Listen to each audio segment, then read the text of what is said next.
எதிர்பாராது திடீரென்று பெய்த மழையில் கப்பை மண் நிறைந்த பாதை முழுவதும் சேராகிவிட்டிருந்தது. சுவாமிநாதன் பேச்சை யாரும் கேட்கவே இல்லை. கட்டாயம் ஸ்ரீரங்கப்பட்டணம் போக வேண்டும், திப்பு சுல்தான் சமாதியை பார்க்க வேண்டும் என்று பிடிவாதம் செய்தார்கள். சின்னாளம்பட்டி சிங்காரவேலு முதலியாரின் அருமை மைந்தர்கள்.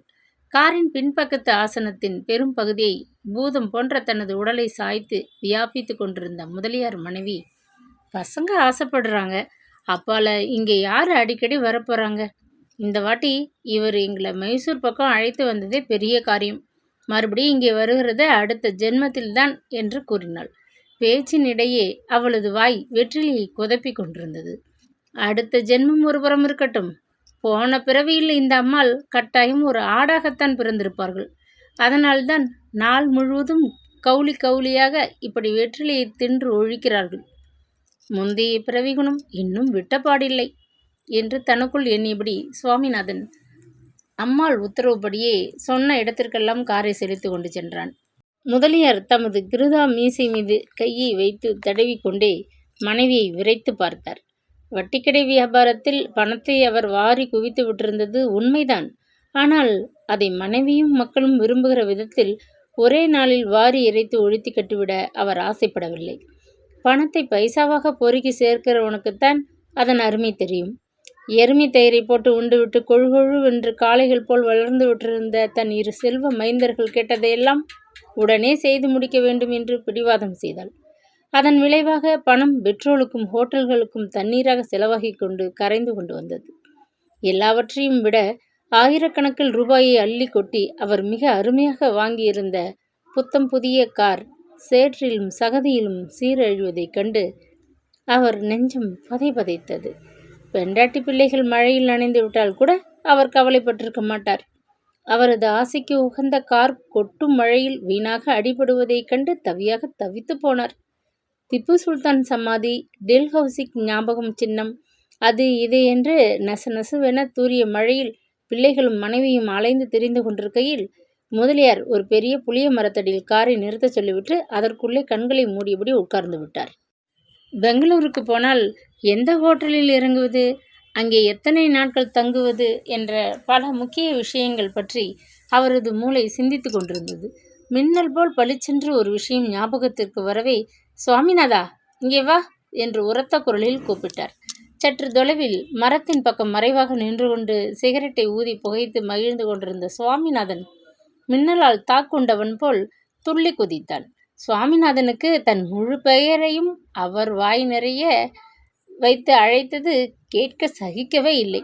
எங்கு சென்றாலும் அவனுக்கு தொல்லை கொடுத்தது அவனை பெற்று பெயர் சூட்டிவிட்டு மண்ணுடன் கலந்து விட்டிருந்த மாது சிரோமணி தேடி எடுத்து பொறுக்கி வைத்திருந்த அந்த திருநாமம்தான். தன் முழு பெயரையும் உபயோகிக்க அவனுக்கு எப்பொழுதுமே பிடித்ததில்லை. 2 எழுத்தில் உள்ள பெயர்களை பெற்றோர்கள் தேடி எடுத்து குழந்தைகளுக்கு சூட்டும் நாகரிக யுகத்தில் இந்த பெயர் மிகவும் நீளமானதாக அவன் கருத்திற்கு தோன்றியது. அதுவே வெறுப்பின் ஒரு காரணமாகும். புஷ்கோட்டு, பச்சை கண்ணாடி, பளபளக்கும் கிராப்பு சிகை என்ற தனது டீக்கான தோற்றத்திற்கு ஒவ்வாத பழங்காலத்து பெயர் இது என்பது மற்றொரு காரணமாகும். சிறு பிராயத்திலிருந்தே தன் பெயரை அவன் உள்ளூர வேஷித்து வந்தான். அதன் பயனாக கொஞ்சம் விவரம் தெரியும் நிலைக்கு வந்தபொழுது அதை 2ஆக துண்டித்து முற்பகுதியை விட்டுவிட்டு நாதன் என்ற வாளை மட்டும் வைத்து கொண்டிருந்தான். சுவாமிநாதனுக்கு வயது 40 எட்டி பிடித்து விட்டிருந்தது. எனினும் வாலிபன் என்ற நினைப்பு அவனை விட்டு அகலவே இல்லை. பெண்கள் அல்லவா வயதை பற்றி கவலைப்பட வேண்டும்? கூந்தலில் இங்குமங்கும் நரை இழையோடுவதைக் கண்டு கலங்க வேண்டியவர்கள் அவர்கள்தானே. ஆண்களுக்கு 40 வயது ஒரு வயதா? கண்களை சுற்றி அமைந்த கருவளையங்கள், முகத்தில் நிழலாடும் மெல்லிய திரை, சிகையில் ஆங்காங்கே காணப்படும் நரை, இவையெல்லாம் ஆண்களுக்கு அறிவு முதிர்ச்சியின் சின்னங்கள் அல்லவா?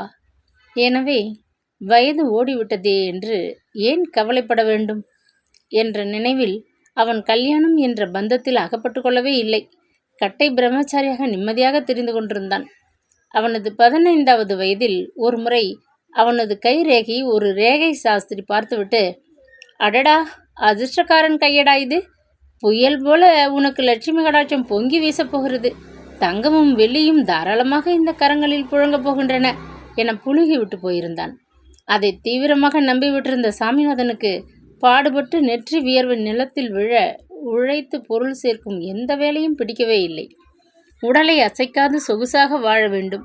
அவன் செய்ய வேண்டிய வேலைகளை அதிர்ஷ்ட தேவதை செய்து முடித்து அளவற்ற திரவியத்தை காலடியில் கொண்டு குவித்து விட வேண்டும் என்ற ஒரு வீண் கனவில் ஒரு உத்தியோகத்திலும் நிலைத்து ஈடுபடாமல் தான் தோன்றியாக தெரிந்து கொண்டிருந்தான்.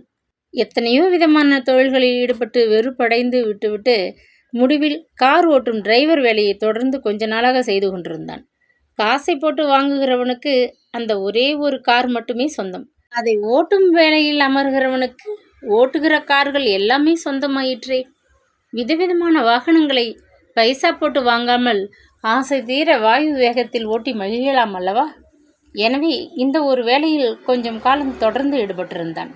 ஆனால் ஒரே ஒரு எஜமானிடம் அல்ல, 4 வருஷங்களுக்குள் 8 இடங்கள் மாறிவிட்டுத்தான் 10 விதமான மோட்டார் வாகனங்களை ஓட்டி மகிழ்ந்தான். 2 வண்டிகளை மரத்தில் மோதி உடைத்தும் இருந்தான். ஒரு சிறு விபத்துக்கு பிறகு வேலையிலிருந்து நீக்கப்பட்ட சுவாமிநாதன் கொஞ்ச நாட்கள் எங்குமே வேலை கிடைக்காது அலைந்து தவித்து போய்விட்டான். முடிவில் நகரத்தில் வக்கீல் தொழில் புரிந்து கொண்டிருந்த ஒரு ஆசாமியிடம் மோட்டார் ஓட்ட வேலைக்கு அமர்ந்திருந்தான். 40 ரூபாய்க்கே நாள் முழுவதும் மோட்டார் ஓட்ட சம்மதித்த அவனிடம் வக்கீல், அது இருக்கட்டும் தம்பி, உன் பெயர் என்ன? என்ன சொன்னாய் என்று குறுக்கு கேள்வி கேட்டார். எஸ் நாதன் என்றான் முகத்தை சுளுக்கி கொண்டு. வேலைக்கு அமர்ந்த 2வது நாள் வக்கீல் அவனை கூப்பிட்டார்.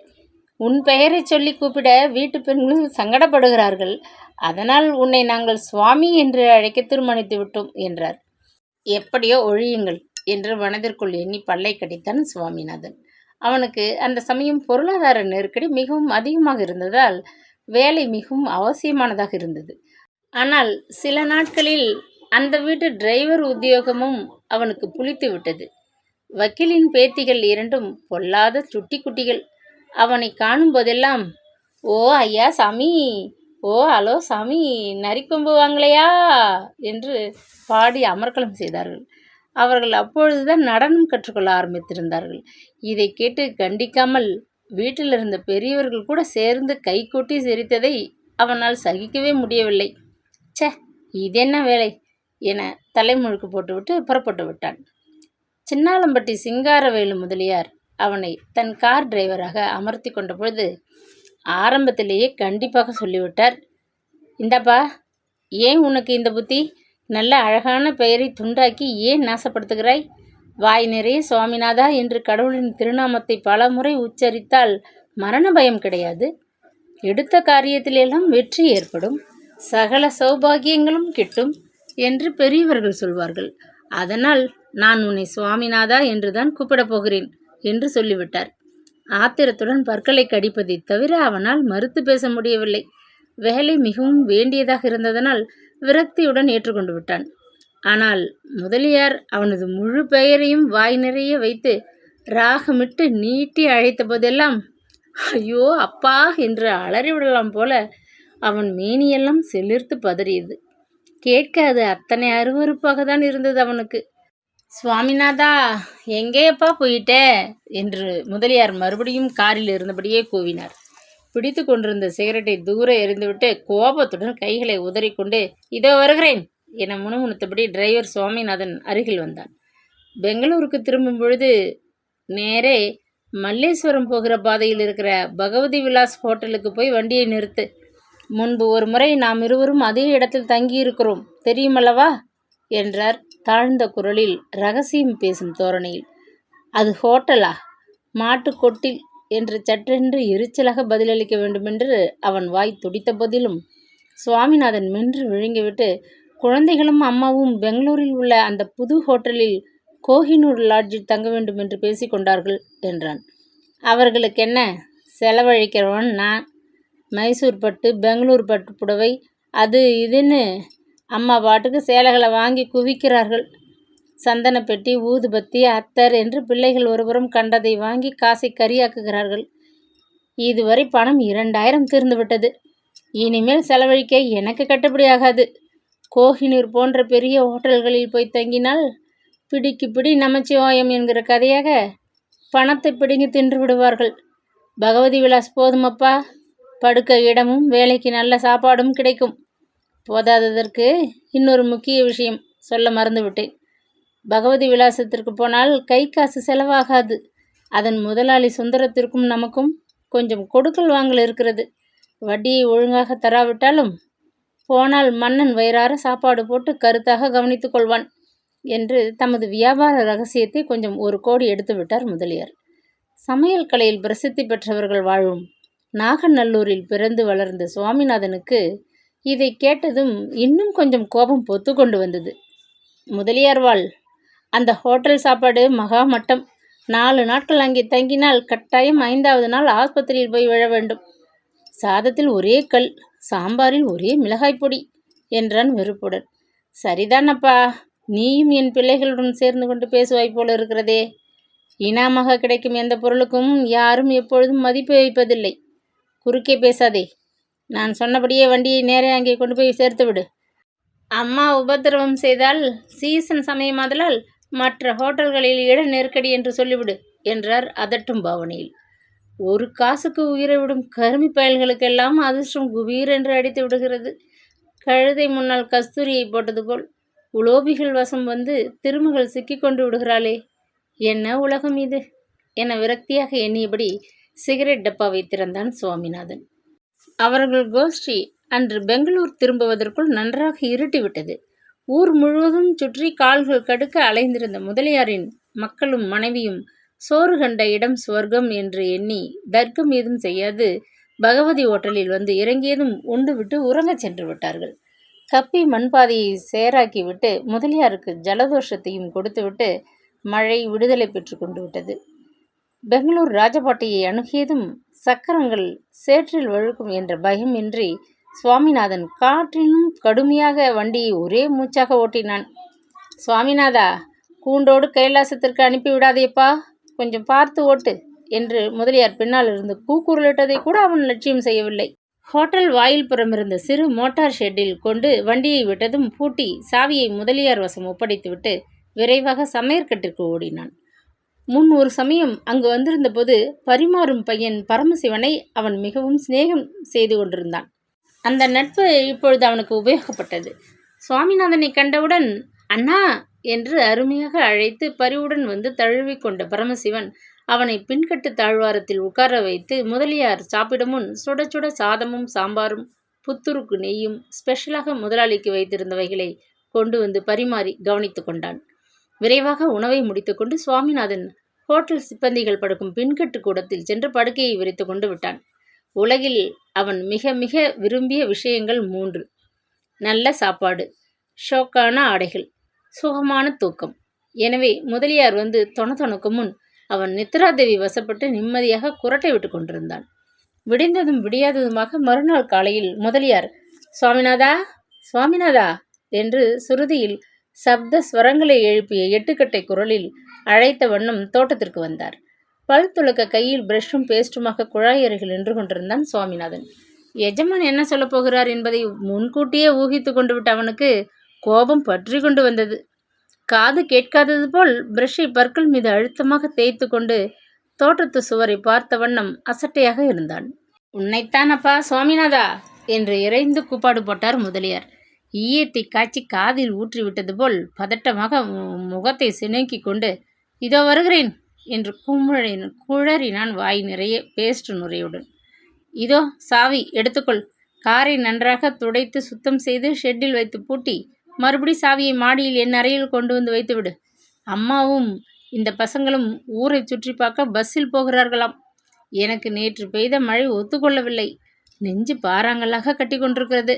அதனால் நான் அறையிலேயே ஓய்வாக இருக்கப் போகிறேன். கர் முர் என்று குரலில் பேசிவிட்டு தமது கூற்றை நிரூபிப்பவர் போல் பலமுறை இருமினார் முதலியார். சரி என்று சுவாமிநாதன் தலையசைத்தான். அன்றைய தினம் சாரத்திய உத்தியோகத்திலிருந்து தனக்கு கொஞ்ச நேரம் விடுதலை என்ற விஷயம் அவனுக்கு மகிழ்ச்சியை கொடுத்தது. நீ கூட வேலையை முடித்ததும் கொஞ்சம் காலார இப்படி ஊரை சுற்றி பார்த்து விட்டு வாப்பா என்று உத்தரவிட்ட முதலியார் மேலே போக திரும்பினார். இதுதான் சமயம் என்று சுவாமிநாதன் அவசரமாக வாயை குழாயில் கழுவி கொண்டு எனக்கு கூட கடை தெரு வரை போக வேண்டும் என்று இழுத்தான். தாராளமாக போய் வா, முதல்லையே நானே சொல்லிவிட்டேன், நீ மறுபடியும் ஏன் நீ உத்தரவு கேட்க வேணும் என்று கூறிவிட்டு முதலியார் துரித நடை போட்டார். பணத்திற்கு ஆசாமி அடி போடுகிறான் என்று உணர்ந்து விட்ட அவர் சடுதியில் அறைக்குள் சென்று மறைந்து கொள்ள பார்த்தார். விடாக்கண்டனான சுவாமிநாதன் வேகமாக அவரை பின்பற்றி ஓடி வந்தான். ஒரு 10 ரூபாய் அவசரமாக தேவை. மாதம் பிறக்க இன்னும் 2 நாட்கள் தான் இருக்கின்றன. என் சம்பளத்தில் தானே கேட்கிறேன் என்று விரைப்பாக கேட்டான். கொடுக்காவிட்டால் பிடி உன் வேலையை நீயே வைத்துக்கொள் என்று மிரட்டும் பாவனையில் அவன் முகம் கோபத்திலே சிவந்து காணப்பட்டது. முதலியார் பயந்து விட்டார். வெளியூரில் வந்த இடத்தில் இவனிடம் வம்பு எண்ணத்திற்கு என்று தோன்றவே, ஏன் இப்படி ஒவ்வொரு மாதமும் ஆரம்பத்திலும் நடுவிலும் இடையிலும் சம்பளத்தை துண்டு போட்டு வாங்கி செலவழித்து வீணாக்குகிறாய்? மாதம் முடிந்ததும் மொத்தமாக வாங்கி ஒரு பகுதியை செலவழித்து விட்டுவிட்டு ஒரு பகுதியை பேங்கில் போட்டு வைத்தால் பின் ஒரு சமயம் உனக்கு உதவியாக இருக்குமே என்றார் புத்தி சொல்லும் தோரணையில். நாங்கள் எல்லாம் அன்றாட காட்சிகள், எங்களுக்கு ஏன் இந்த பேங்க் தொல்லைகள் என்று குறும்புத்தனமாக பதிலளித்த சுவாமிநாதன் கையை நீட்டினான். முதலியார் இடுப்பை தடவி மணிப்பர்சை மெல்ல எடுத்தார். இவன் கெட்ட கேட்டிற்கு பல் துளக்க பேஸ்ட், மடிப்பு களையாத வேஷ்டி, ஊதி தள்ள சிகரெட். ஏதோ 50 ரூபாய் சம்பளத்திலே இத்தனை வேஷம் போட்டால் என்னை போல் அந்தஸ்து உடையவனாக இருந்தால் கையில் பிடிக்க முடியாது போல் இருக்கிறதே. ஒருபடாத உதவாக்கரை பயல் என்று அவர் சிந்தனை ஓடியது. பொறுமையற்று நிலத்தை காலால் கிளறி கொண்டு நிற்கும் பந்தய குதிரை போல் கழுத்தையும் உடலையும் வளைத்து கொண்டு நின்றான் சுவாமிநாதன். நிதானமாக பர்ஸை திறந்தார் முதலியார். முதலியார் சுவாமிநாதனை மேலும் கீழும் பார்த்துவிட்டு ஒரு கத்தை நோட்டுகளின் இடையே மிகவும் அழுக்காக தென்பட்ட 2 ரூபாய் நோட்டுகளை உருவி எடுத்தார். இன்னும் ஊர் போய் சேருவதற்குள் அநேக செலவுகள் இருக்கின்றன. நீ வேறு சம்பளம் சம்பளம் என்று ஆளை துளைத்து கொள்ளாதே. பிடி இதை, மேலே பேசாதே என்று கூறிவிட்டு பணத்தை நீட்டினார். அதை அலட்சியமாக வாங்கி சட்டைப்பையில் திணித்து கொண்டு தன் வேலையை கவனிக்க புறப்பட்டான் சுவாமிநாதன். காவாலி பயல், காசை என்னவோ வெறும் கடுதாசி போல் துச்சமாக தூக்கி போடுகிறானே. 8 ஜென்மத்திற்கும் லட்சுமி தேவி இவன் இருக்கும் திக்கு கூட திரும்பி பார்க்க மாட்டாள்.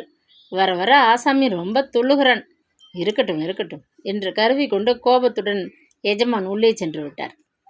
அவர் அருகில் நின்று மேல் பார்வை செய்யாததனால் சுவாமிநாதன் ஒரு வாளி தண்ணீரை அசட்டையாக கார் மீது வாரி தெளித்துவிட்டு வேகமாக துணியால் துடைத்தான். கொடுக்கிற சம்பளத்திற்கு காரை துடைக்க வேண்டும், வீட்டை பெருக்க வேண்டும், கடைக்கு ஓட வேண்டும், இன்னும் என்னென்ன தான் எதிர்பார்ப்பானோ இந்த கருமி மனிதன். வேறு எங்கேயாவது வேலை தேடிக்கொள்ள வேண்டும், போதும் இவ சவகாசம் என தனக்குள் எண்ணி வெகுண்டவனாக காரை பூட்டி சாவியை மாடி அறையில் கொண்டு போய் வைத்தான். அதிக நேரம் அங்கே நின்று கொண்டிருந்தால் முதலியாரின் மக்கள் ஏதாவது வேலைக்கு ஏவுவார்கள் என பயந்து ஸ்நான அறைக்கு விரைந்தோடினான். அவசரமாக குளித்துவிட்டு உடுத்திக்கொண்டு வெளியே கிளம்பிவிட்டான். சுவாமிநாதனை பார்ப்பவர் எவரும் சட்டென்று அவனது உண்மை நிலையை உணர்ந்து கொண்டு விட முடியாது. அவ்வளவு ஆடம்பரமான தோற்றம் அவனிடத்தில் குடிகொண்டிருந்தது. மடிப்பு களையாத பட்டுக்கரை வெஸ்டியும் சில்க் ஷர்ட்டும் கையில் உயர்தர சிகரெட் டப்பாவுமாக அவன் தெருவில் நடந்து சென்றால் யாரோ பெரிய மனிதர் விட்டு செல்வகுமாரன் என்றுதான் பார்ப்பவர்கள் எண்ணிக்கொள்வார்கள். கையில் அவன் கட்டி கொண்டிருந்த ஓட்டை கடிகாரத்தையும் பித்தளை கடிகார பட்டையையும் உண்மையில் தங்கம் என எண்ணி ஏமாந்து விடுவார்கள். அத்தனை ஒரு மிடுக்கான நடை அவனிடம் காணப்பட்டது. கையில் காசில்லை என்றாலும் வீராப்பான பேச்சிற்கும் வெட்டி எறியும் துடுக்கு பார்வைக்கும் அவனிடம் குறைவு இருக்கவில்லை. வாரி கொண்டிருக்கும் தன் கிராப்பு சகையை அடிக்கொரு தடவை தடவி விட்டுக்கொண்டு ஷர்ட் காலரை மேலே கழுத்தின் மீது இழுத்து தூக்கி விட்டு கொண்டு உல்லாச நடையில் அவன் தெருவுக்கு பவனி வந்தால் 40 வயதை தாண்டிவிட்ட நடுத்தர மனிதர் என்றே சொல்ல தோன்றாது. கலாசாலை படியை விட்டு இறங்கி வாழ்க்கையின் வசந்தமாகிய யௌனவத்தில் திளைத்து கொண்டிருக்கும் கடும் காலை என்றுதான் எண்ணி சஞ்சலப்படுவார்கள் கோழையுள்ளம் கொண்ட குமரி பெண்கள். போதாததற்கு கொஞ்சம் சிவந்த மேனியும் வசீகர தோற்றமும் இயற்கையாகவே அவனிடம் இருந்தன. அதனால் மனமயக்கமடைந்து அவனை மாலையிட விழைந்த யுவதிகள் அநேகர். ஆனால் சுவாமிநாதன் சற்றென்று மெல்லியர்களின் பாசக்கயிற்றில் ஊசலாடிவிடவில்லை. ஒரேடியாக அவன் பெண்களை வெறுத்து புறப்பட்ட சந்நியாசியும் அல்ல. அழகான பெண்களுக்கு உலகத்தில் திடீரென்று பஞ்சம் ஒருபொழுதும் வந்துவிடப் போவதில்லை. அதனால் ஏன் பதற வேண்டும்? கையில் காசு இருந்தால் ரொம்ப என்ன, மேனகையே மேல் உலகத்திலிருந்து ஓடி வந்து காலடியில் விழுந்து விடுவாள். எனவே எல்லாவற்றையும் சாதிக்கும் சக்தி மிகுந்த அந்த அபூர்வ பொருளான பணம் என்பதை அளவற்ற நிலையில் முதலில் வாரி குவிக்க வேண்டும். உடலை வருத்தாது, மேனியை வாட்டாது, சுலபமாக அதை சேகரிக்கும் முறை என்ன, கிடுகிடுவன எளிதிலே பணம் சம்பாதிக்கும் வழி எது என்றெல்லாம் அவனது கவனம் ஒரே விஷயத்தில் ஈடுபட்டிருந்ததனால் மற்ற போக பாக்கியங்கள் அவனுக்கு துச்சமாக தோன்றின. காலை வேலையாதலால் பரிமாறும் பையன் பரமசிவன் வேறு வேலையாக இருந்தான். அதனால் சுவாமிநாதனுக்கு ஸ்பெஷல் சிற்றுண்டிகள் கிடைக்க வழியில்லாது போய்விட்டது. கும்பலோடு கோவிந்தா என்று ஹோட்டல் சிப்பந்திகள் சாப்பிடும் அறைக்குள் சென்று ஒரு மேஜை அருகே உட்கார்ந்தான். ஒரு கையில் அலுமினிய தட்டில் 2 இட்லிகளை கரைத்த சட்னி மீது மிதக்க விட்டு எடுத்து வந்த பையன் இன்னொரு கையில் ஒரு பித்தளை டம்ளரில் காபி என்ற ஒரு கருநிற திரவப் பொருளை நிறைத்து கொண்டு வந்தான். இட்லிகள் கருப்பு அறைகள் போல் கடினமாக இருந்தன. ஒரு சிறு வில்லலை வாயில் விட்டான். அது ஒரே கசப்பு. எட்டி கஷாயம் போல் தொண்டையை இறுக்கியது. குபீர் என்று பாய்ந்து வெளியே வந்தான். தோட்டத்து குழாயில் தண்ணீரை பிடித்து 2 கையளவு குடித்துவிட்டு வெளியே நடையை கட்டினான். முதலியார் கொடுத்த 2 ரூபாய்கள் தவிர அவனிடம் ஏற்கனவே 5 ரூபாய்கள் இருந்தன. முதலியாரின் துணிகளை வண்ணானிடம் போட உதறி கணக்கிட்ட போது அவர் சட்டைப்பையில் அதை கண்டு எடுத்து வைத்திருந்தான். முதலியாரும் பணத்தை தேடவில்லை. சுவாமிநாதனும் வழியே அவரிடம் அதை சேர்ப்பிக்க முன்வரவில்லை. அந்த பணம் இப்பொழுது அவனுக்கு பெரும் தெம்பை கொடுத்தது. வழியில் ஒரு கடையில் ஒரு டப்பா சிகரெட்டை வாங்கி கொண்டு மைசூர் செல்லும் ராஜபாட்டையில் நடந்தான். வானத்திலே நிழல் போல் கருமேகம் படர்ந்து கிடந்தது. அதை ஊடுருவி கொண்டு சூரியன் வெப்பமான கிரணங்களை பூமியின் மீது கொடுமையாக வீச முடியவில்லை. எனவே காலை மணி 11 ஆகிவிட்ட போதிலும் வெயிலின் கடுமையே தெரியவில்லை. இந்த சமயம் சென்னையில் இருந்தால் நெருப்பை தலையில் கவிழ்த்து கொண்டது போல் இருக்குமே. கத்தரி வெயிலின் கடுமையே தெரியவில்லை. என்ன இருந்தாலும் பெங்களூர் தான் என வியந்து கொண்டு அந்த சீதோஷ்ண நிலையை அனுபவித்து ரசித்த வண்ணம் நடந்தான். காலை ஆகாரம் ஒன்றும் சுகமாக இல்லாததால் பசி வயிற்றை கிள்ளியது. இனிமேல் தாங்க முடியாது என்று உணர்ந்த சுவாமிநாதன் வழியில் தெரிந்த ஒரு பெரிய ஹோட்டலுக்குள் நுழைந்தான். சுஜாதா ஹோட்டலில் அன்று ஒரே கூட்டம். நவீன வசதிகள் பல உள்ள இடமாக இருந்ததனால் யாத்ரீகர்கள் அநேகர் அதை வெகுவாக ஆதரித்தனர்.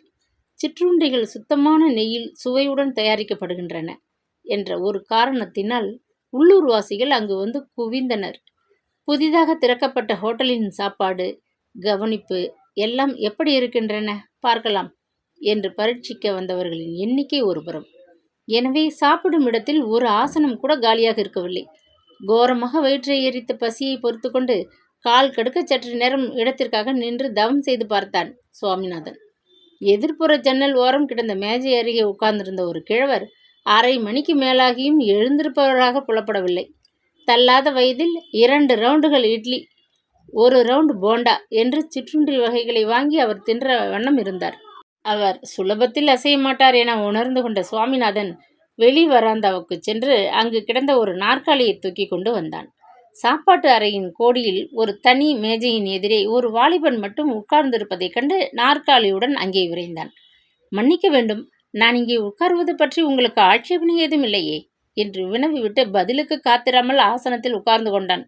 பரிமாறும் பையனை கைத்தட்டி அழைத்து சூடான மசாலா தோசை ஒரு தட்டும், வடை சாம்பார் ஒரு தட்டும், 1 கப் நல்ல காப்பியும் கொண்டு வரும்படி சொல்லிவிட்டு ஆசனத்தில் சாய்ந்து கொண்டு எதிரே இருந்த ஆசாமியை உற்று பார்த்தான். கலாசாலை மாணவன் போல் காணப்பட்ட அந்த வாலிபன் அங்கே சாப்பிட வந்தவன் போல் இருக்கவில்லை. டம்ளரில் வைத்திருந்த காப்பி ஆறிப்போவதை கூட கவனிக்காது கையில் இருந்த பத்திரிகையில் மூழ்கி கிடந்தான். அத்தனை கூட்டத்திலும் பரிமாறும் பையன் ஒரு சில நிமிஷங்களில் சுவாமிநாதன் கேட்ட வகைகளை தட்டுக்களில் சுமந்து கொண்டு ஓடோடி வந்து மேஜை மீது வைத்து விட்டு போனான்.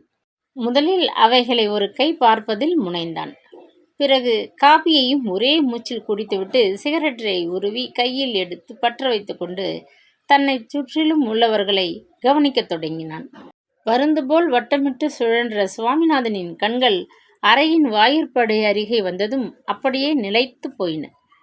கடைந்தெடுத்த தந்த பதுமை அசைந்தாடி கொண்டு வருவது போல் மெல்ல நடை போட்ட வண்ணம் தன்னை நோக்கி வந்த ஒரு அழகான இளம் பெண்ணை கண்டு ஆச்சரியத்தில் அவன் இதயம் படபடவென்று அடித்து கொண்டது. நெற்றி மீது துளிர்த்த வியர்வையை கைக்குட்டியால் துடைத்து கொண்டு கண்களை விரித்து அவளை உற்று கவனித்தான். இன்னும் காப்பி கூட சாப்பிடவில்லை போல இருக்கிறது. நாம் டவுனுக்கு எப்போ போகிறது? எப்போ திரும்பி வருகிறது? என்று கொஞ்சலாக அதட்டி கொண்டு மாணவன் போல் காணப்பட்ட வாலிபன் அருகே வந்து நின்றாள் அவள். அந்த குரல் சுவாமிநாதனை ஒரு குலுக்கு குலுக்கியது. சுவரை பார்ப்பவன் போல் ஓரக்கண்ணால் அந்த அழகியை ஏற இறங்க மீண்டும் கவனித்தான்.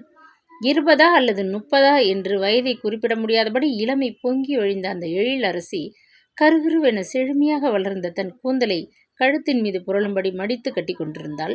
அந்த கூந்தல் மடிப்பின் குறுக்கி பாலம் போல் செண்பக மலர்ச்சரம் ஒன்று அலங்கரித்து கொண்டிருந்தது. அந்த மலரின் நிறத்தில் அவள் மேனியும் துவண்ட மைசூர் பட்டு சேலையும் பச்சை பட்டு ரவிக்கையும் அவளுக்கு மிக சோபிதமாக இருந்தன. பணத்தில் புரளும் செல்வ சீமாட்டி என்பதை அவள் கழுத்தில் புரண்ட வைர அட்டிகை விளம்பரப்படுத்தி கொண்டிருந்தது. பத்திரிகையை மடித்துவிட்டு சோம்பல் முறித்து கொண்டு எழுந்திருந்தான் வாலிபன். நேரமாயிற்று என்று அதட்டினாள் மங்கை. வாலிபன் பதில் பேசாது புறப்பட்டான். புடவை தலைப்பை வீசிக்கொண்டு அசைந்தாடும் கொடிபோல் தலுக்கு நடையுடன் அவள் முன்னேறினாள். சுவாமிநாதனுக்கு அதற்கு மேல் அங்கே இருப்பு கொள்ளவில்லை. பற்பல விஷயங்களை எண்ணி அவன் உள்ளம் படபடத்தது. விவரிக்க இயலாத ஒரு ஆனந்தத்தில் உடல் நடுங்கியது. அவர்களை பின்தொடர்ந்து வெளியே வந்தான். ஹோட்டல் வாயிலில் நின்று கொண்டிருந்த மோட்டார் அருகே சென்ற அந்த இளநங்கை காரின் கதவை திறந்து டிரைவர் ஆசனத்தில் அமர்ந்து கொண்டாள். வாலிபன் உள்ளே ஏறி அவள் அருகே உட்கார்ந்து கொண்டான். சுவாமிநாதன் மிக அருகே வந்து நன்றாக இன்னொரு முறை அவளை கவனிக்கும் முன் வண்டி புறப்பட்டு தோட்டத்தை தாண்டி வெளியே சென்று மறைந்து விட்டது. ஆனால் பல நாட்களாக கொண்டிருந்த ஒரு பழக்கத்தினால் அவனையும் அறியாது அவன் கண்கள் வண்டி நம்பரை கவனிக்க மூளை அதை பதிவு செய்து கொண்டது. உள்ளத்தில் உற்சாகமும் மகிழ்ச்சியும் குமிழியிட்டால் காலம் ரக்கை முளைத்து வேகமாக பறப்பது போல் பிரமிப்பூட்டுவது இயற்கையே. ஆனந்த நிலையத்திற்கு மஞ்சுளா வந்து 3 வாரங்கள் ஆகியும் 3 தினங்கள் கழிந்தன போல் நாட்கள் விரைவாக சென்று விட்டிருந்தன. வாழ்விலே அதுவரை கண்டிராத ஆனந்தத்தையும் இனம் விளங்காத நூதனமானதொரு புதுமை உணர்ச்சியையும் ஒருங்கே அனுபவித்து கொண்டிருந்தாள் அவள். யசோதா தேவியிடம் வேலை செய்த காலத்தில் இரவு படுக்க போகும் முன் மறுநாள் என்ற விஷயம் தோன்றது. சூரியன் உதிக்காமல் அப்படியே இரவாகவே இருக்கக்கூடாதா என்று எத்தனையோ முறை அவள் விரும்பியிருந்தாள். உடலை வருத்திய வேலைகளின் சுமையை எண்ணி அப்போதெல்லாம் பகலை கண்டு நடுங்கியது அவளது உள்ளம். ஆனால் இங்கு நிலைமை அதற்கு ஏறுமாறாக இருந்தது.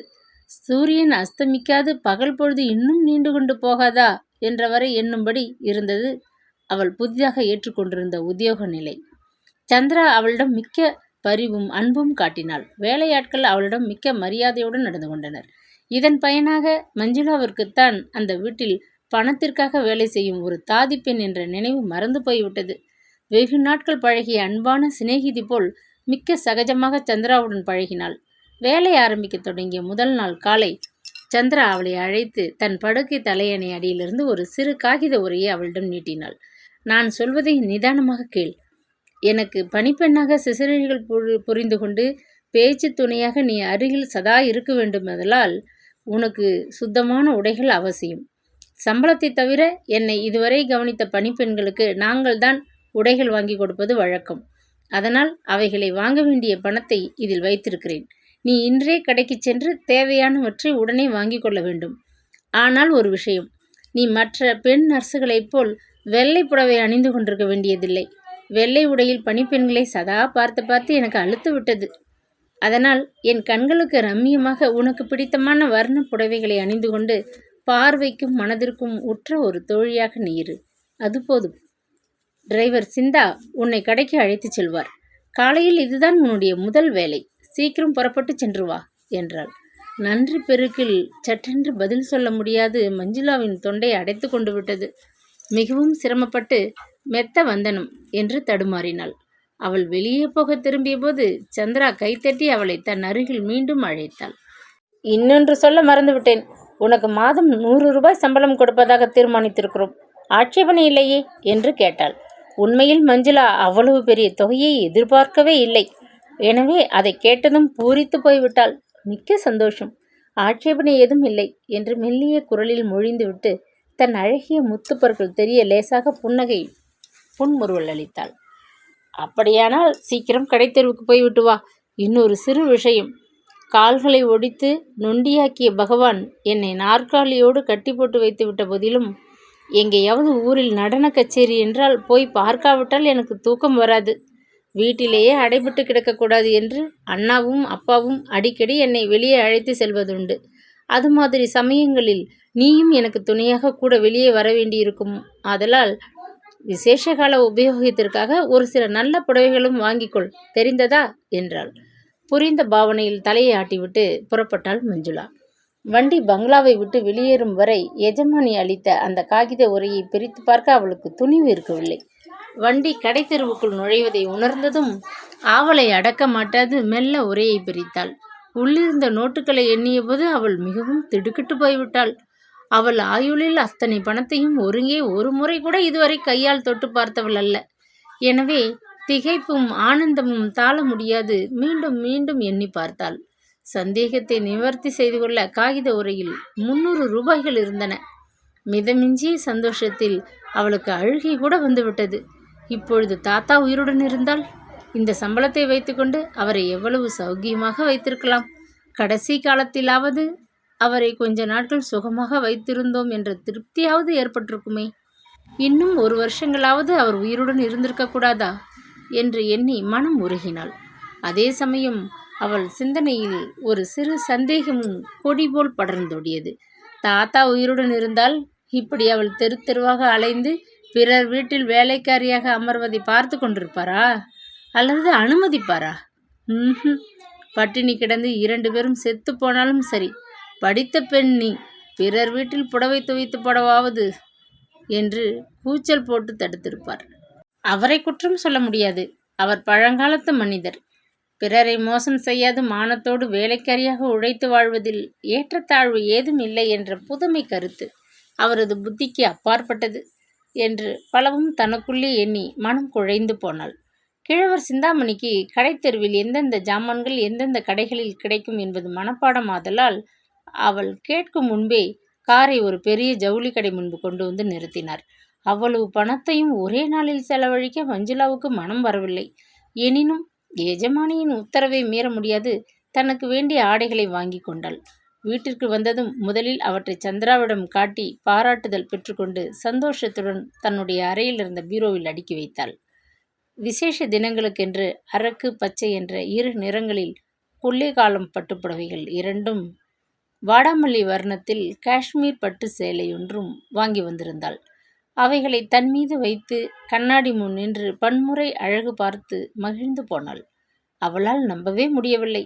சென்னை நகரத்தில் பள்ளிக்கூடத்தில் நூல் நிலைய குமாஸ்தாவாக இருந்தபொழுது 3 நூல் புடவைக்கு மேல் கதியற்று கிடந்த தனக்கு திடீரென்று ஏற்பட்டிருந்த வஸ்திர லாபத்தை எண்ணி எண்ணி சந்தோஷம் தாங்க முடியாது தவித்து போனாள்.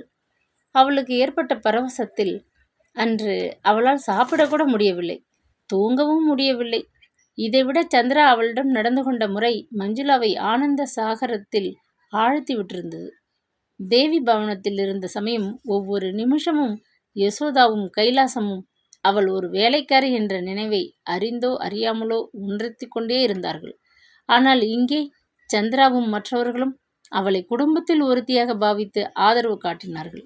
கிரிதரன் வழியே வந்து தானே பேச முயற்சிக்கவில்லை என்றாலும் ஏதாவது தங்கியை பற்றி விசாரிக்க வேண்டும் என்ற சந்தர்ப்பம் ஏற்பட்ட பொழுது எஜமான் என்ற ஹோதாவில் தனது அதிகாரத்தை காட்டவில்லை. அந்த பங்களாவிலோ தோட்டத்திலோ இந்த இடத்தில்தான் அவள் போகலாம், இங்கே போகக்கூடாது என்ற கட்டுப்பாடு ஏதும் இருக்கவில்லை. சுதந்திரமாக சந்திராவின் அறையிலிருந்து சமையற்கட்டு வரை அவள் சுற்றி வந்து கொண்டிருந்தாள். ஒரு நாள் தவறி போய் பெரியம்மாவின் அறைக்குள் எட்டி பார்த்து விட்டாள். அது சமயம் அந்த அம்மாள் இரும்பு பெட்டியை திறந்து தமது நகைகளை அழகு பார்த்து கொண்டிருந்தாள். காலடி ஓசை கேட்டதும் படார் என்று இரும்பு பெட்டியை மூடிவிட்டு கண்களில் தீப்பொறி பறக்க அந்த அம்மையார் மஞ்சுளாவை விழித்து பார்த்தாள்.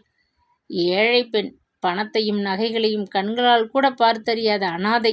பார்த்தால் கண் பட்டுவிடுமே என்ற பயம் அந்த அம்மாளுக்கு. உன்னை நான் கூப்பிடவில்லையே, திடுதிடுவென்று என் உத்தரவில்லாமல் இந்த வீட்டில் எல்லா அறைகளுக்கும் நீ போகக்கூடாது, தெரியுமா? எங்கள் வீட்டில் ஜாமான்கள் ஆங்காங்கே போட்டது போட்டபடி கிடக்கும். நாளைக்கு ஏதேனும் காணாமல் போனால் வீண் சந்தேகத்திற்கு நீ ஆளாவாய், தெரிந்ததா என்று அதட்டினாள். மஞ்சுளாவுக்கு அவமானம் தாழ முடியவில்லை. ஏழை என்றால் பிறர் பொருளை கண்டவுடன் பேராசையுடன் திருடி கொண்டு விடும் கொள்ளைக்காரர்கள் என்ற அர்த்தம். சொல்லாமலே நீ திருடி என்று பெரியம்மா ஒரு பட்டம் கொடுத்து விட்டார்களே, இதை கேட்டுக்கொண்டு சாகாமல் இன்னமும் உயிரோடு இருக்கிறேனே என்று எண்ணி மனம் பதைத்து போனாள். அந்த ஒரு சம்பவம் அவளுக்கு மன கஷ்டத்தை உண்டு பண்ணியிருந்ததனால் சற்றென்று சந்திராவின் பீரோக்களை திறக்கவோ புத்தக அலமாரியில் உள்ள புத்தகங்களை எடுத்து திறந்து பார்க்கவோ அவளுக்கு ஆரம்பத்தில் துணிவு இருக்கவில்லை. முதலில் சில தினங்கள் அந்த பங்களாவில் இங்கு போகலாமா, இந்த இடத்தில் நிற்கலாமோ என்று அஞ்சி நடுங்கினாள். இந்தா என்னுடைய பீரோ சாவி, இதை நீ வைத்துக்கொள். எனக்கு வேண்டியதை உடனுக்குடன் எடுத்து கொடுக்க உன்னிடம் இது இருப்பது நல்லது என்று எஜமானி நம்பிக்கையுடன் தன் சாவி கொத்தை அவளிடம் கொடுத்தபோது மஞ்சுளாவிற்கு அந்த பொறுப்பை ஏற்க பயமாகத்தான் இருந்தது. இந்த வீட்டில் நீ எங்கும் போகலாம், உன்னுடைய வீடு என்று நினைத்து கொண்டு சந்தோஷமாக இரு என்று சந்திரா உத்தரவிட்டதும் தான் அவளுக்கு அந்த மனக்கூச்சம் தெளிந்தது. ஒரு மன உறுதியும் கூட ஏற்பட்டது. தனக்கும் வாழ உரிமை உண்டு என்ற உற்சாக உணர்ச்சியுடன் சிறகு முளைத்து வான வீதியில் ஆனந்தத்துடன் பறக்கும் வானம்பாடி போல அவள் அந்த வீட்டில் வளைய வந்து கொண்டிருந்தாள். சந்திராவுக்கு அவள் செய்ய வேண்டியிருந்த வேலைகள் அத்தனை கடினம் அல்ல. எழுந்து நடக்க முடியாததனால் குளிக்கும் போதும் ஆடை அணியும் போதும் மஞ்சுளாவின் உதவி அந்த பெண்ணுக்கு தேவையாக இருந்தது. காலை ஆகாரத்திற்கு பிறகு சற்று நேரம் தோட்டத்திலே உலாவ ஆசைப்படும் சந்திராவை ஒரு தள்ளு வண்டியில் வைத்து தள்ளி கொண்டு செல்ல வேண்டிய ஒரு சிறு வேலை மட்டும் அன்றாடம் செய்ய வேண்டியிருந்தது. நாளின் பெரும் பகுதியை புத்தகங்கள் படிப்பதிலும் பூ வேலைகள் செய்வதிலும் பொழுதுபோக்கி கொண்டிருந்த சந்திரா அடிக்கடி மஞ்சுளாவை அழைத்து தொந்தரவு கொடுக்கவில்லை. ஆனால் மஞ்சுளாவுக்கு கடமை உணர்ச்சி அதிகம் உண்டு. சம்பளத்தை மட்டும் வாங்கி கொண்டு உண்டு உறங்கி வீணாக பொழுதை போக்க அவள் விரும்பவில்லை. எனவே எஜமானியின் அன்றாட காரியங்களை கவனித்த பின்னர் வீண் பொழுது போக்காது அறையை சுத்தப்படுத்துவதிலும் புத்தகங்களை அடுக்கி வைப்பதிலும் சந்திராவின் சௌகரியங்களை ஊகித்து கேட்காமலே செய்து முடிப்பதிலும் உற்சாகம் காட்டினாள். இதற்கும் மிஞ்சி பொழுதிருந்தால் சமையற்கட்டிற்கு சென்று சமையற்கார கிட்டாவுக்கு தன்னால் ஆன உதவிகளை தயக்கமின்றி செய்து வந்தாள். நகை முகம் காட்டி அடக்கமாகவும் அன்பாகவும் வார்த்தையாடிய அவளது பெருந்தன்மையான குணம் அங்கிருந்த வேலையாட்கள் அனைவருக்கும் மிகவும் பிடித்து விட்டிருந்தது. ஆனால் ஒரு விஷயத்தை மட்டும் மஞ்சுளா மறக்கவில்லை. மிதமிஞ்சிய சலுகைகள் தனக்கு காட்டப்படுகின்றன என்பதை முகாந்திரமாக வைத்துக்கொண்டு தன் நிலையை ஒரேடியாக மறந்துவிடக்கூடாது. பணிவுடனே நடந்து கொண்டாள். எனினும் அன்று காலை நடந்த ஒரு சிறு சம்பவம் அவள் மனதிற்கு பெரும் அதிர்ச்சியை உண்டு பண்ணிவிட்டது. தன்னுடைய நடத்தையிலும் வேலையிலும் குற்றம் காண்பவர்களும் அங்கு இருக்கிறார்கள் என்பதை உணர்ந்தபோது அவள் மனம் மிக்க வேதனைப்பட்டது. சந்திரா முதல் நாளே கூறியிருந்தாள், காலை வேளையில் ஸ்நானம் செய்த பின்பு நீ தோட்டத்திற்கு சென்று உன் கையால் கொஞ்சம் புஷ்பங்கள் பறித்து மாலையாக தொடுத்து கொண்டு வந்து என் அறையில் வைத்து விட வேண்டும். என் தாயாரின் புகைப்படத்திற்கு மாலை போட்டு வணங்கிவிட்டு பிறகுதான் நான் காலை ஆகாரம் சாப்பிடுவது வழக்கம். மலர்கள் என்றால் மஞ்சுளாவுக்கு உயிர்.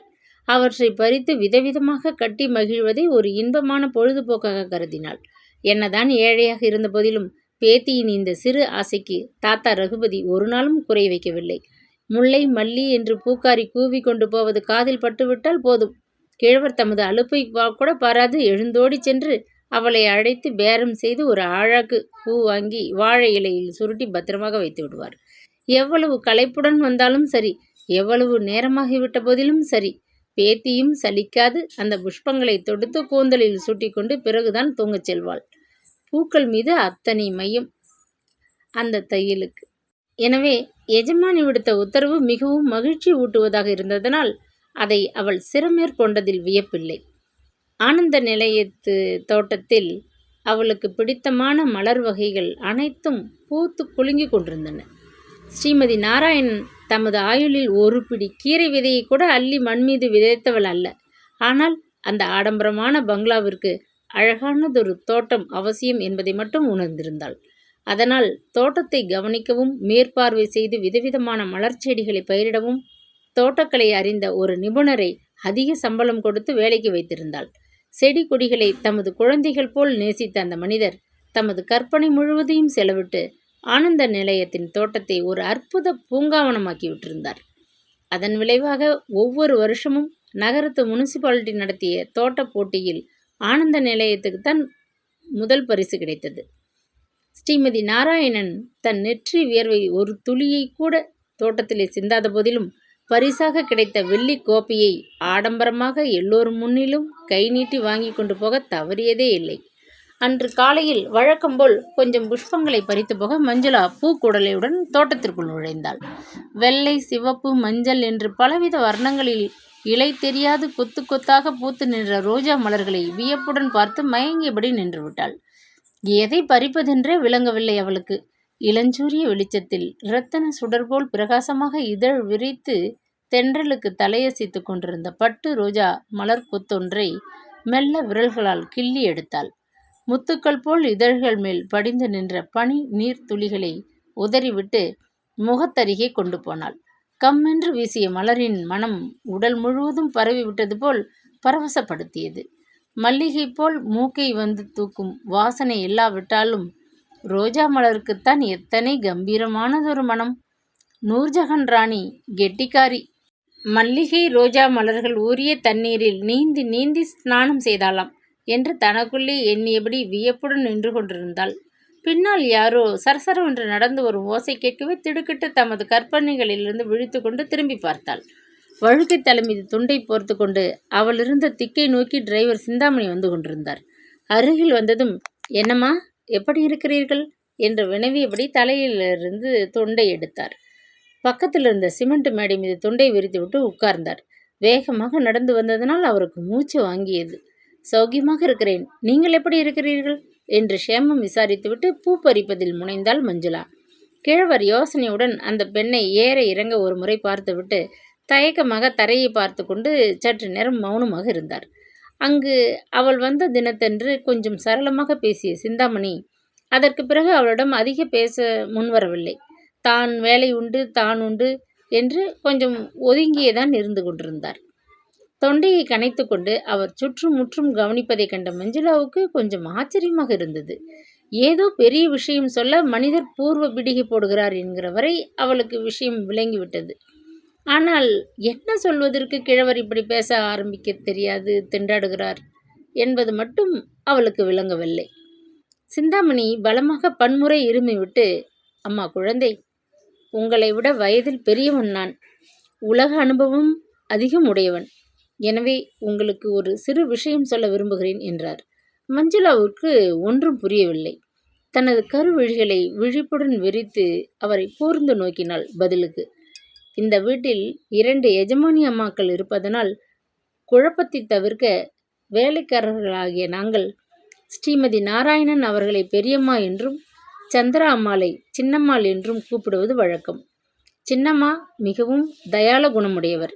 போதாததற்கு இள வயது என்பதனால் விளையாட்டு சுபாவம் ரொம்ப அதிகம். உங்களை அவர்களுக்கு மிகவும் பிடித்துவிட்டிருக்கிறது. ஆனால் என்று கிழவர் நிறுத்திவிட்டு மேலே சொல்ல தயங்கினார். ஆனால் என்ன என்று பதட்டமாக கேட்டாள் மஞ்சுளா சிறிது கோபத்துடன். இந்த வீட்டில் நான் பல வருஷங்களாக வேலை செய்து கொண்டிருக்கிறேன்.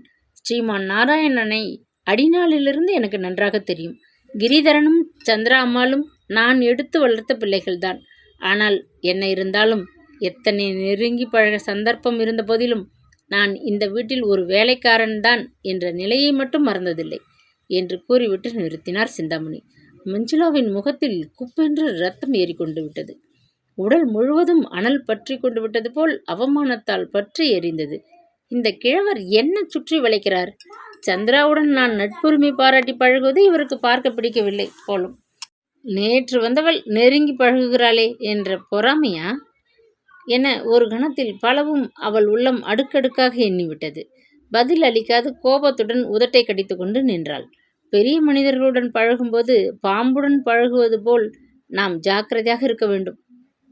இன்றைக்கு ஓஹோ என்று தலையில் தூக்கி வைத்துக் கொள்வார்கள். நாளைக்கு திடீரென்று கீழே போட்டு மிதித்து விட்டு போவார்கள். ஆனால் நாம் ஒரே ரீதியாக நம் நிலைமையை மறக்காது பட்டும் படாமலும் பழகி வந்தால் எந்த விதமான ஆபத்தும் ஏற்படாது என்று கூறி முடித்தார். இதை கேட்ட மஞ்சுளாவுக்கு கோபத்தினால் நெஞ்சு படபடவென்று அடித்து கொள்ள தொடங்கியது. முகம் இரத்தமென சிவந்து போயிற்று. அதற்கு மேல் அவளால் பேசாது இருக்க முடியவில்லை. நான் ஒரு முட்டாள் பெண் என்று எண்ணிக்கொண்டு மறைமுகமாக இப்படி பேச வேண்டாம். உங்களைப் போல் பரந்த உலக அனுபவம் எனக்கு இல்லாவிட்டாலும் 10க்கு 1 பஞ்சம் வந்துவிடவில்லை. சின்ன எஜமானியுடன் மிகவும் சிநேகிதமாகி நான் அவர்களிடமிருந்து பரிசுகளையும் பணத்தையும் வாரி கட்டி கொள்ள வேண்டும் என்று பேராசை எனக்கு கிடையாது. வேலைக்காரியாக இந்த வீட்டிற்குள் வந்திருப்பதை ஒரு நாளும் மறந்துவிட மாட்டேன். நீங்கள் ஒன்றும் தனியாக எனக்கு புத்தி சொல்ல வேண்டாம். என்னை காப்பாற்றிக்கொள்ள எனக்கு தெரியும் என்று படபடவென பேசினாள். ஆத்திரத்தினாலும் அவமானத்தினாலும் அவள் வார்த்தைகள் தடைபட்டன. நெஞ்சை அடைத்து கொண்டது. கண்கள் கலங்கின. அவர் மேலே பதில் அளிக்கும் முன் விற்றென பங்களாவை நோக்கி ஓடிவிட்டாள். குமுறி கொண்டு வந்த கண்ணீரை அடக்கி கொண்டு அவசரமாக புஷ்பங்களை மாலையாக தொடுத்து எடுத்துக்கொண்டு சந்திராவின் அறைக்குள் சென்றாள். நாற்காலியில் அமர்ந்தபடி காலை பத்திரிகையை புரட்டி கொண்டிருந்த சந்திரா அவள் வந்ததை கூட கவனிக்கவில்லை. மேஜை மீது படத்தின் அருகில் ஒரு தட்டில் மாலையை எடுத்து வைத்துவிட்டு மெல்ல சப்தமிடாது இடைக்கதவை திறந்து கொண்டு தன்னுடைய அறைக்குள் வந்து தாழிட்டு கொண்டாள். அதற்கு மேல் அவளால் தாங்க முடியவில்லை. கங்கை புரண்டு கொண்டு புறப்பட்டு விட்டது போல கண்ணீர் பொங்கி மாலை மாலையாக அவளது அழகிய கன்னங்கள் மீது வழிந்தோடத் தொடங்கியது. நெஞ்சு வெடித்துவிடும் போல பீறிக்கொண்டு புறப்பட்ட துன்பம் பெரும் விம்மல்களாக வெளிவந்தது. இரு கரங்களாலும் முகத்தை மூடிக்கொண்டு படுக்கை மீது உட்கார்ந்து விட்டாள். கிழவர் சிந்தாமணிக்கு அவள் எந்தவித தீங்கும் செய்யவில்லையே. ஏன் அவர் இவ்வாறு அவள் மனம் புண்பட பேச வேண்டும்?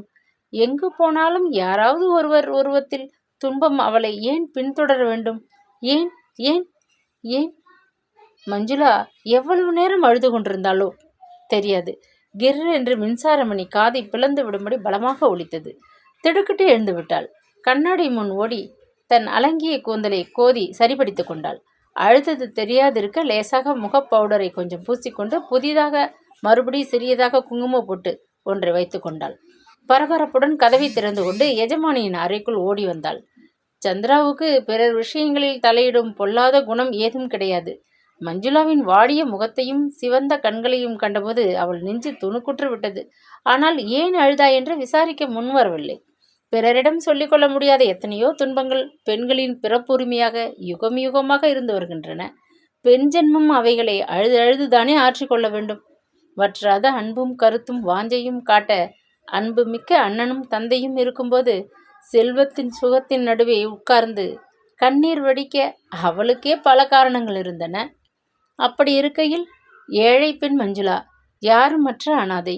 எத்தனையோ துன்ப நினைவுகள் அவள் கண்களை கலங்கச் செய்யலாம். அவைகளை பற்றி பிறரிடம் எடுத்து சொல்லி ஆறுதல் அடைய முடியாத ரகசியங்கள் இருக்கலாம். அதை பற்றி துருவி கேட்க நமக்கென்ன உரிமை என்று எண்ணியபடி பத்திரிகையிலிருந்து தலையை நிமிர்த்தாது, ஒன்றுமில்லை, ஒரு விஷயம் உன்னிடம் கூறத்தான் மணியை அடித்தேன். நாளை வண்டிக்கு அப்பா சித்தி முதலியோர் வெளியூரிலிருந்து வருகிறார்கள். அதனால் நாம் வழக்கத்தை விட சற்று முன்னதாகவே எழுந்து அவர்களை வரவேற்க தயாராக இருக்க வேண்டும் என்றாள். பிறகு ஏதோ நினைத்து கொண்டவள் போல், மஞ்சு இங்கே வா என்று அன்பாக அழைத்தாள். மஞ்சுளா அவள் அருகில் நகர்ந்து நின்றாள். ஆனால் இன்னமும் தலையை நிமிர்த்தி எஜமானியை பார்க்க அவளுக்கு துணிவிருக்கவில்லை. பத்திரிகையை மடித்து அப்பால் வைத்துவிட்டு நிமிர்ந்து உட்கார்ந்து கொண்டு சந்திரா தொண்டையை கனைத்துவிட்டு, மஞ்சு, உன்னிடம் நான் ஒரு சிறு உதவியை எதிர்பார்க்கிறேன். நீ கட்டாயம் மறுக்கக்கூடாது. நாளை காலையில் சித்தி இங்கே வந்ததும் புதிதாக வேலைக்கு வந்துள்ள உன்னை பற்றி விசாரிப்பார்கள். நீ கங்கம்மா அத்தைக்கு ஏதோ உறவு, அதனால் அவர்கள் இங்கே உனக்கு உதவியாக இருக்க அனுப்பி வைத்தார்கள் என்று ஒரு பொய்யை சொல்லப் போகிறேன். சித்தி உன்னை தனியே இதை பற்றி கேட்டால் நீயும் ஆமாம் என்று சொல்லிவிடு. இந்த உதவி எனக்கு மிக முக்கியமானது. மறுக்க மாட்டாயே என்று குழைவாக கேட்டுவிட்டு அவள் கரத்தை அன்போடு பற்றி கொண்டாள். மஞ்சுளா திடுக்கிட்டு போய்விட்டாள். பொய்யா சொல்கிறீர்கள்? அது தவறாயிற்றே. இல்லாததை கற்பித்து சொன்னால் அனாவசியமான கஷ்டங்கள் ஏற்படுமே. மேலும் எனக்கு வீணாக பொய் சொல்ல பிடிக்காதே என்று பயத்துடன் குழறினாள். மஞ்சு, கட்டாயம் இந்த உதவியை நீ எனக்கு செய்தாக வேண்டும். மறுக்கக்கூடாது. எனக்கு செய்யும் பணிவிடைகளில் இதுவும் ஒன்று என கருதி நீ பயப்படாமல் எனக்காக ஒரு சிறு பொய்யை சொல்லிவிடு. உனக்கு அதனால் எந்தவிதமான ஆபத்தும் ஏற்படாது. அதனால் நீ இவ்வாறு சொல்லாவிட்டால் எனக்குத்தான் பெரிய ஆபத்து ஏற்படும் என்றாள். மஞ்சுளாவிற்கு ஒன்றுமே புரியவில்லை. ஏற்கனவே பலவும் எண்ணி வருந்தி கொண்டிருந்த அவள் மனம் மேலும் அதிக குழப்பத்தை அடைந்தது. வேண்டா வெறுப்பாக சரி என்று ஒப்புக்கொண்டாள். ஆனால் அன்று முழுவதும் அவள் மனசாட்சி அவளை துன்புறுத்தி கொண்டே இருந்தது உண்மை. முன்பின் தெரியாத ஸ்ரீமதி நாராயணனிடம் அவள் ஏன் ஒரு பொய்யை சொல்ல வேண்டும்? ஏன்? அவளுக்கு ஒன்றுமே விளங்கவில்லை. ஆழந்தெரியாத ஒரு ஆற்றிலே காலை வைத்துவிட்டோம் என்றது பயங்கர உணர்ச்சி அவள் உள்ளத்தை உழுக்கத் தொடங்கிவிட்டது. இக்கதையின் தொடர்ச்சி நாளை தொடரும்.